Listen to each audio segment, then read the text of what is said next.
Hello मेरे प्यारे viewers, कैसे हैं आप सभी लोग। आशा करती हूँ आप सभी लोग अच्छे होंगे।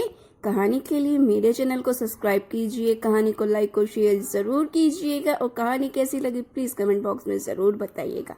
कहानी को लेकर कोई भी राय या सुझाव हो वो भी ज़रूर दीजिएगा। तो शुरू करते हैं हम आज की अपनी कहानी।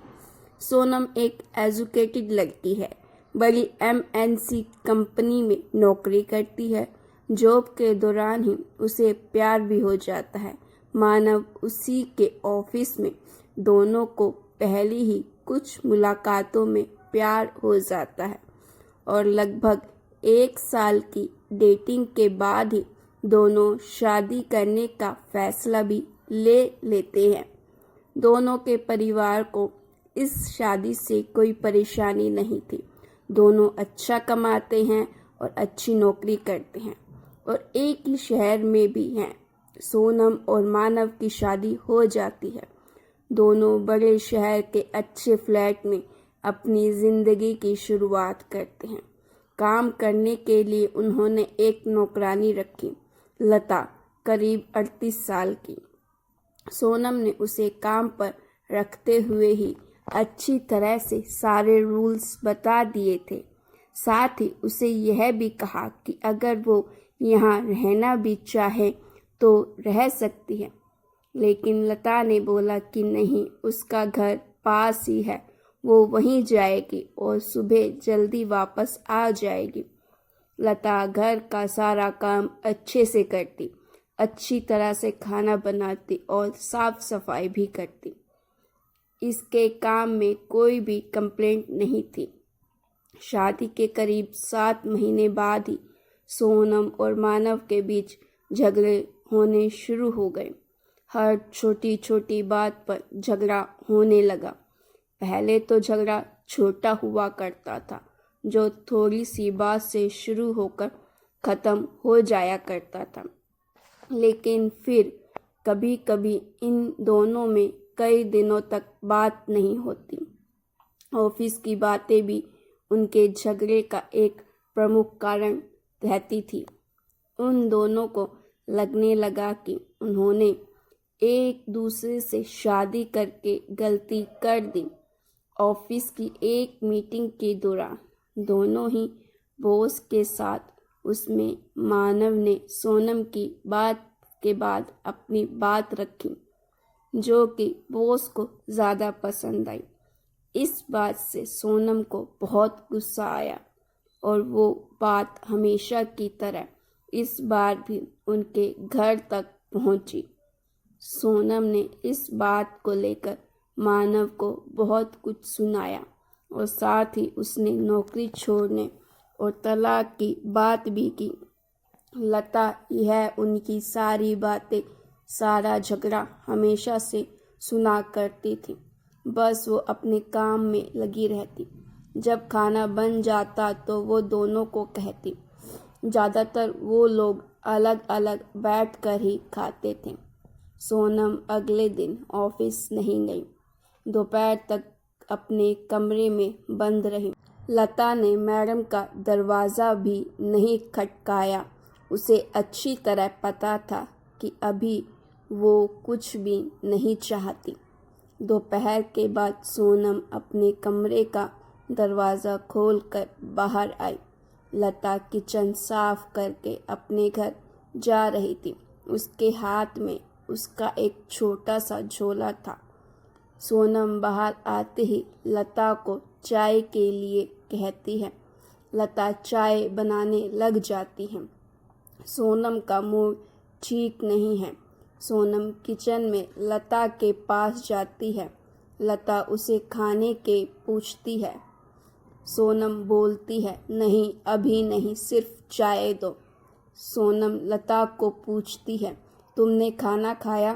लता, नहीं मैडम, मैं खाना ले लिया है, मैं घर जाकर खाऊंगी। लता थोड़ी देर रुककर फिर कहती है, मैडम एक ही खाना ले जाती हूँ, सिर्फ मेरा बांध कर ज़्यादा नहीं ले जाती, आप देख सकती हैं। इतना कहकर लता अपना झोला खोल कर दिखाने लगती है। सोनम, अरे कोई ज़रूरत नहीं है, ठीक है। लता फिर मैडम को चाय देती है। लता को थोड़ा सा डरा हुआ और झिझका हुआ देखकर सोनम उससे और बात करती है। सोनम, अच्छा लता, तुम कहाँ रहती हो? मैडम, यहीं थोड़ी दूरी पर ही मेरा घर है। सोनम, तुम्हारा पति क्या करता है?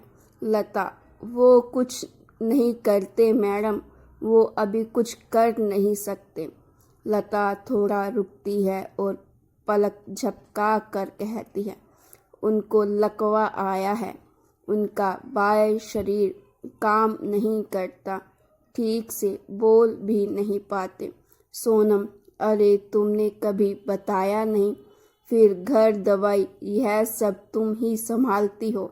लता, हाँ मैडम, 2 बच्चों की पढ़ाई छोटे स्कूल में है, लेकिन मैं चाहती हूँ कि वो पढ़ाई करें। हमेशा से मेरी उनके खाने के बाद खाने की आदत है, इसीलिए पहले उनको खिलाऊंगी, फिर मैं खाती हूँ, इसीलिए सुबह शाम का खाना ले जाती हूँ। सोनम लता की बातें सुनकर हैरान रह जाती है। उसे पता नहीं था कि लता इतनी साहसी है और कभी भी उसने अपने चेहरे या काम से यह लगने नहीं दिया। लता फिर कहती है, मैडम, मैं आपसे कुछ कहना चाहती हूँ, आप बुरा ना माने तो। सोनम ने तुरंत ही जवाब दिया, हाँ कहो ना प्लीज़। मैडम, अभी हमारे पास जो होता है हमें उसकी कदर नहीं होती है। समय कैसे बदल जाता है पता भी नहीं चलता है। अब मैं सिर्फ चाहती हूँ कि मेरा पति ठीक हो जाए। अभी तय मेहनत में से मुझे कुछ परेशानी नहीं है, लेकिन अभी मेरी सिर्फ एक ही इच्छा है कि बस वो ठीक हो जाए, मुझे से फिर वैसे ही बात करे, वैसे ही अपने पैरों पर ठीक से चल सके, बच्चों को गले लगा सके, बाकी कुछ भी नहीं चाहिए। लता अपनी बात ठीक से समझा नहीं पा रही थी, लेकिन सोनम समझ रही थी कि वो क्या कहना चाहती है। उसकी बातों को सुनकर सोनम को रोना आ गया। उसने लता का हाथ पकड़ा और कहा कि अभी भी तुम्हें लगे कि कुछ ज़रूरत है तो बेझिझक मुझसे बोलना।